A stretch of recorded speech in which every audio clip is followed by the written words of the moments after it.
The moving truck hadn't even finished easing into my driveway when 3 police cruisers screeched to a stop, boxing it in like the streets had just become a crime scene. No sirens, just the rhythmic flash of red and blue lights painting the suburban pavement. Through the side mirror, I saw an officer step out, hand gripping a megaphone. "Sir, step away from the vehicle and keep your hands visible." I set my coffee down and climbed out cautiously, raising my hands more in bewilderment than compliance. That's when I saw her. Margaret Peaton, president of the Maple Ridge HOA, perched on her immaculately kept lawn, a lavender pantsuit hugging her frame, her phone clutched like a weapon. Her lips moved rapidly, narrating the scene to whoever was unlucky enough to be listening. The lead officer approached, and I noticed a faint smirk tugging at the corners of his mouth. "Are you Nathan Brooks?" "That's me," I said, my voice steady despite the absurdity. "The one with all the tiny home permits." Margaret's triumphant expression flickered to confusion in an instant. The officer extended his hand. "Officer Mike Garrett.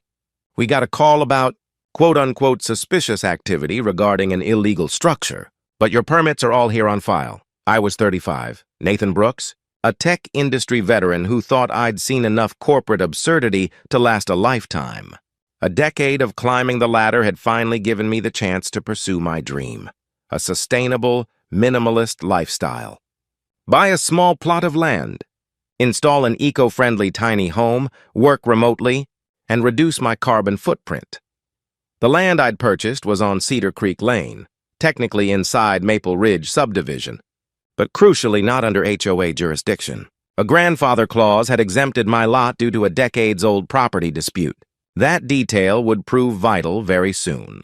Margaret Peaton had ruled the Maple Ridge HOA like a queen with an iron fist wrapped in velvet for 15 years. At 58, she wielded the neighborhood like a personal kingdom, issuing decrees about grass height, mailbox colors, even the precise angle for displaying the American flag. She once fined a family $200 because their garden gnome was, in her words, facing the wrong direction. I wasn't moving in with a party house or a commercial operation, just a professionally built, visually appealing tiny home that met every county code. To most people, it looked like a quaint little cottage. To Margaret, it was apparently a declaration of war. The trouble began 2 weeks before my move-in. I was at the property laying the foundation when Margaret appeared like a suburban specter, clipboard in hand, radiating disapproval. "Excuse me," she said, her voice sharp enough to cut concrete. "What exactly do you think you're doing?" I straightened, brushing concrete dust off my hands. "I'm Nathan Brooks. I own this lot." Her eyes narrowed behind designer frames. "This is a traditional single-family neighborhood. We have standards." "Good thing I'm not part of your HOA," I replied cheerfully, returning to my work. The silence afterward was thick, suffocating. I looked up to find her furiously typing on her phone, presumably contacting her flying monkeys or scouring property records, or both. "This won't stand," she muttered before striding off in sensible heels. Over the next 2 weeks, Margaret launched a campaign of pure suburban warfare. First came the letters delivered daily to my apartment, each more creatively threatening than the last. They ranged from vague warnings about maintaining neighborhood character to citations of HOA bylaws that didn't even apply to my property. Then she escalated to in-person harassment, appearing whenever I was at the lot, phone in hand, documenting everything while narrating to her audience. "Day 4 of the illegal construction," she'd announce. "The perpetrator continues to show blatant disregard for our community standards."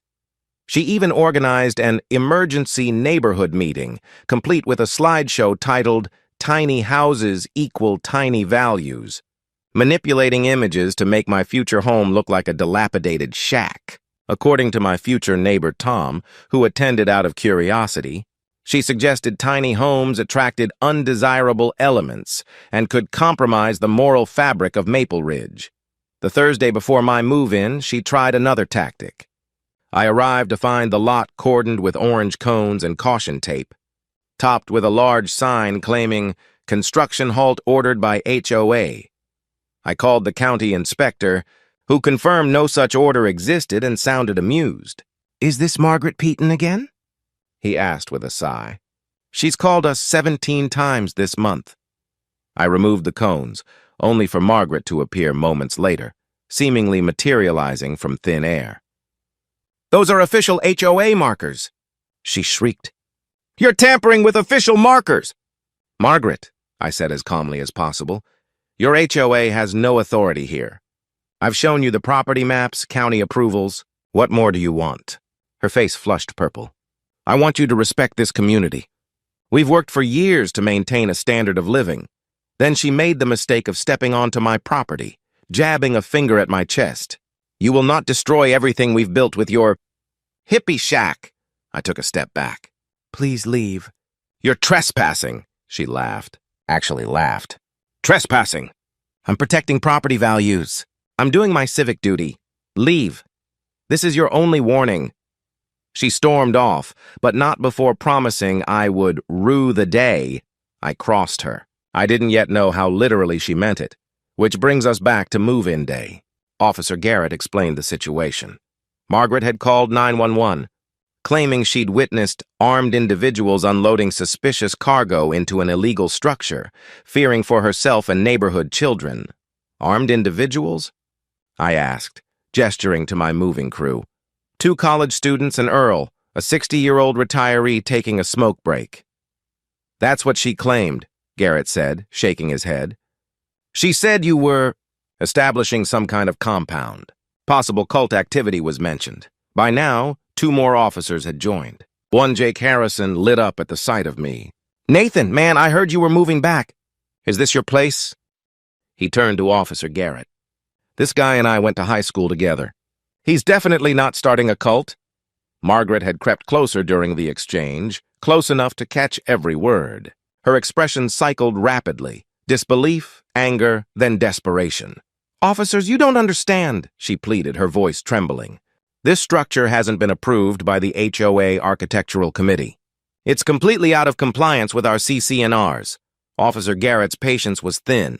Ma'am, we've been over this. Mr. Brooks' property is not part of your HOA. He's followed all county regulations. Permits are in order. But the aesthetics, she wailed. Property values are not a police matter, Garrett said firmly. Margaret's face drained of color. False. False emergency reports are serious, Jake interjected. You reported armed individuals and suspicious cargo. I see moving boxes and furniture. You also mentioned potential cult activity. That's a serious allegation. Margaret's mouth opened and closed like a gasping fish. I was being cautious. You can't be too careful these days. Garrett pulled out his notebook. Ma'am, I need to see some identification. Filing false reports with emergency services is a misdemeanor, punishable by up to $1,000 and 6 months in jail. Jail. Margaret's voice cracked. You can't be serious.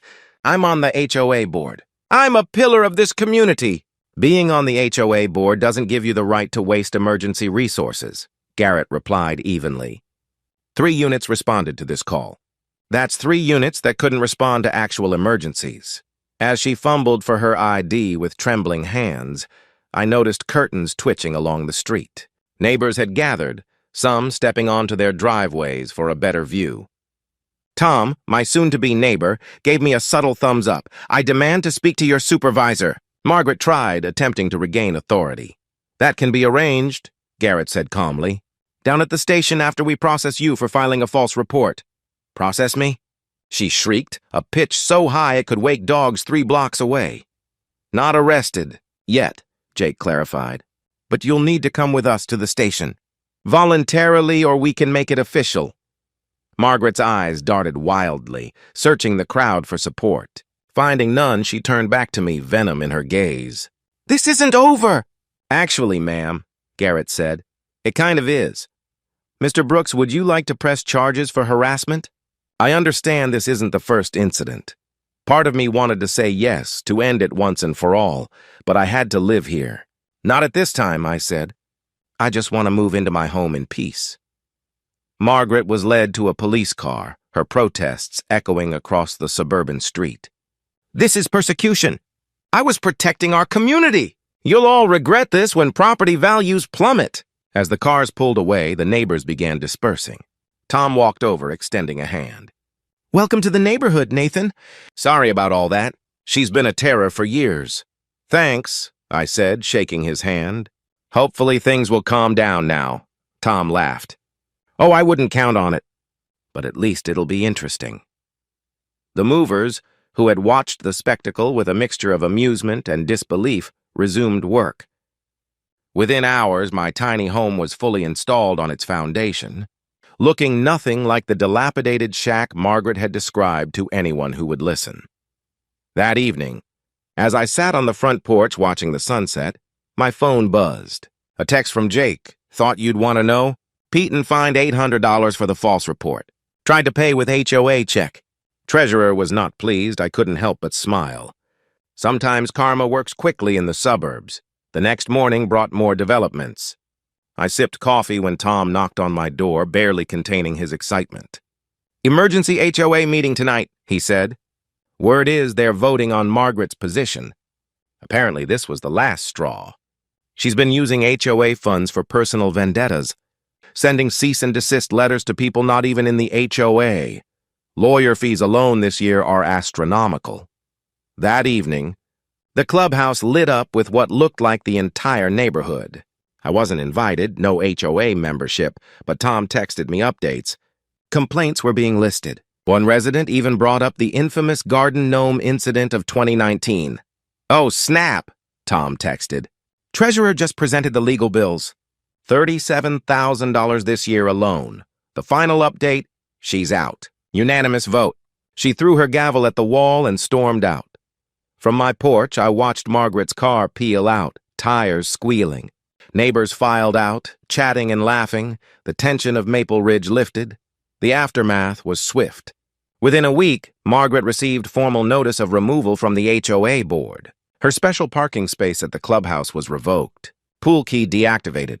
The landscaping company she'd hired for her nephew replaced with a more affordable service. The real blow came when the HOA's lawyer sent her a demand letter to reimburse legal fees she'd incurred pursuing actions outside HOA jurisdiction. $37,000 due within 30 days. According to Tom, Margaret stood in the cereal aisle for 5 minutes, staring at the paper, muttering, "This can't be legal," before dropping her basket and storming out. A for sale sign appeared in her yard the next day, priced for a quick sale. I was watering my garden when she drove by one last time, boxes in her car. Our eyes met, but she hit the gas and was gone. Tom later told me she moved 3 towns over to a stricter HOA and even tried to run for their board. No votes. Legally, the $800 fine stood. The $37,000 HOA lawsuit settled out of court for $25,000, forcing her to liquidate most of her retirement. Her reputation in HOA circles was thoroughly destroyed, immortalized on a satirical Facebook page called Margaret Peyton's Greatest Hits. The new HOA board sent a letter thanking her for past service and permanently banning her from all HOA events. Her house sold at a loss 2 months later to a young couple who painted it bright yellow and installed a small free library on the lawn. When I ran into the new owners of the farmers market, they mentioned finding stacks of HOA violation notices in the attic, hundreds of them. Meticulously organized, never sent. Excessive dandelions, slightly tilted mailboxes. It was almost disturbing. Margaret Peyton, iron-fisted ruler of Maple Ridge, had fallen spectacularly.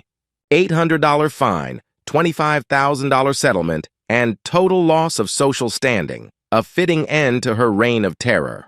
Last I heard, she was working as a receptionist 2 hours away, barred from any HOA involvement.